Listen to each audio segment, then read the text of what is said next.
Joining us here on WHKY News from the beautiful Grove Park Inn is Lee Schultes, Wilderness Muse, and thank you so much for coming by and joining us. Yeah, I'm really thrilled to be here. It's a gorgeous morning for it. I'm grateful it's not raining. You can't beat this studio, right? Yeah. But I own and operate Wilderness Muse Creative Community. We're a community of 52 hyper-local artisans in the Fairview-Fletcher area. So we're at 1536 Cane Creek Road, and we're working not only to revolutionize consignment with how we pay our artisans and things like that locally, but also we're building out a dynamic shipping platform where we'll be able to offer virtual consignment for people who maybe don't live specifically in Western North Carolina or in the Asheville area. Okay, you say hyper-local, explain that. So hyper-local, I didn't expect that question to come up so much, and I'm really excited about that. Yeah. So when you look at a local community, hyper-local, you're looking at something even smaller, so a micro community. Mm-hmm. And so everything in our shop is handmade, and it's handmade within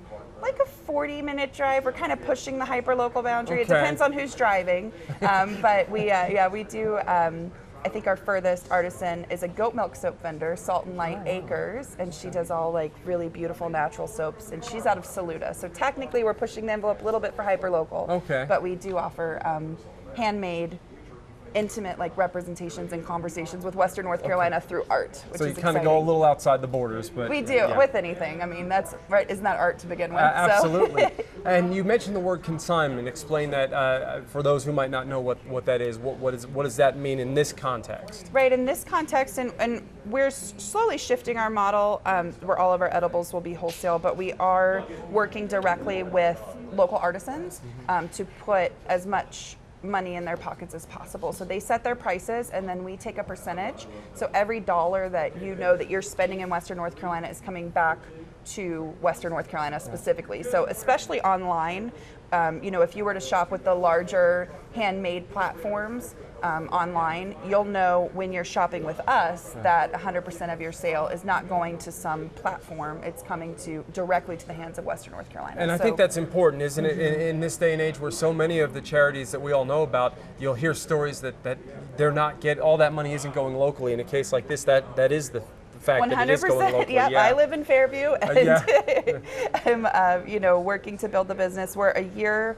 old on September 21st. Okay. So that whole weekend we're going to have a 1-year party. We're actually going to have, we're doing like a 1-year anniversary of Helene, also at the Fairview Community Center event. So we're very, very local, and we're very tuned in, and we're very generous as well, because you have to be with your neighbors, yes, and it's exciting to be. So yes, to answer your question, more than every dollar's going there right now. Right, and now you started September 21st, 8 days.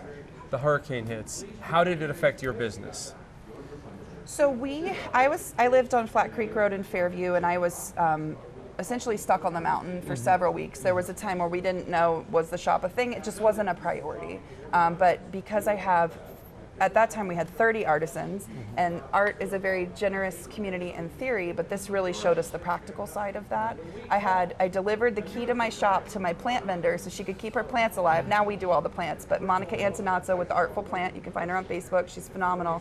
She immediately got a Starlink, and then it became a communication hub. And so we not only, after that, we grew organically into this full-on donation center. We were feeding and clothing 1,000 family units, I could tell based on the cameras, a week.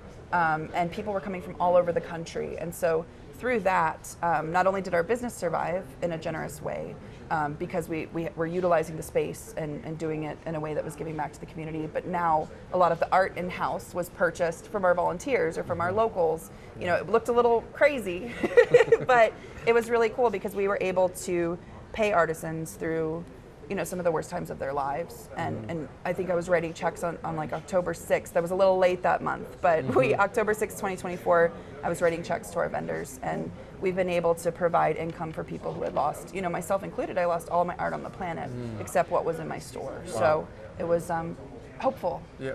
And now let's talk about today. How do you see the recovery in Asheville and surrounding communities? I've been hearing a lot of really good things here at the Grove Park Inn about the recovery efforts. Do you feel the same way, very optimistic? Absolutely, and it's like one of those moments that's worth looking into the camera and saying that Asheville is open and Western North Carolina is open. I'm a vendor down at the Grove Arcade, downtown Asheville. I do have, my hands in other markets as well. And we are seeing a decline in tourism, and you look on Reddit feeds and things and you see a lot of misinformation. There are places, hyper-local, right? There are places, Yes. very concentrated pockets where homes are still getting appraised for damage, and that is very real, and I don't want to act like that's not happening. But insofar as like coming to the Grove Park Inn, enjoying the spa, going for a hike, enjoying Bear Wallows Open, that still exists, and Asheville's really fun, and we're vibrant, and we're ready. And the best way you can help Asheville, if you're not in Asheville, as for those who are watching this, is to come here, right? Absolutely, and we're really ready for that, and we're really excited for that. So, well, thank you so much for taking the time to join us. Again, tell the folks about your business and how they can contact you or find out about the business. Absolutely. So the best way to get in touch with the business is www.wildernessmuse.com. So Wilderness Muse as in inspired by the wilderness, muse.com. And our website is growing. Our virtual consignment is growing. But if you want to fill out a contact form, if you want to check out what's active on the site, that would be phenomenal. And we're at 1536 Cane Creek Road. Technically Fletcher, but we all know it's Fairview, so. If you're a local, you know, right? Yeah, thank you. Well, thank you so much, Lee. I appreciate you. Lee Schultes joining us here on WHKY News.